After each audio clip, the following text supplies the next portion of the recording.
Terry Hatcher est-elle la nouvelle papesse des téléfilms de Noël? Il semblerait que l'ancienne interprète de Suzanne dans Desperate Housewives soit en passe de détrôner Mariah Carey.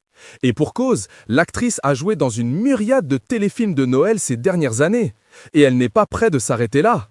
Terry Hatcher avait déjà conquis une bonne partie des téléspectateurs l'année dernière dans le film Coup de foudre avant Noël, qui avait été diffusé sur TF1 et avait captivé plus de 3 millions de téléspectateurs en prime time. Il faut dire que le long métrage réunissait l'héroïne de Desperate Housewives et James Denton, l'ancien interprète de Mike dans la série. Nostalgie, amour et guirlandes lumineuses ont donc fait bon ménage. Visiblement, Terry Hatcher a particulièrement apprécié tourner dans un film de Noël, puisqu'elle a renouvelé l'expérience 2 fois en 2023.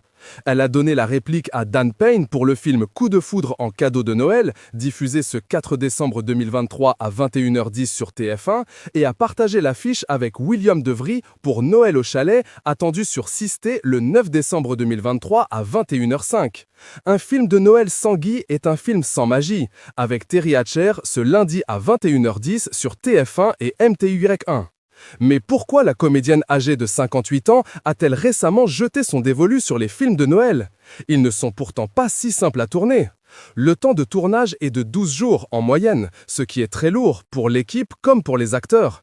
Tout le monde travaille d'arrache-pied afin d'arriver à ces résultats. Je pense que je n'ai pas dormi une seule fois durant ces 2 téléfilms. Soit j'étais sur le plateau, soit je pensais à la journée de travail qui m'attendait le lendemain, a-t-elle récemment confié à Télé 7 jours. En outre, le tournage de ce genre de téléfilm a souvent lieu durant l'été, alors que le temps est souvent ensoleillé. Pour coller à l'histoire, les acteurs se retrouvent emmitouflés jusqu'au cou sous un soleil de plomb. C'est donc beaucoup de boulot, mais selon l'actrice, cela vaut le coup.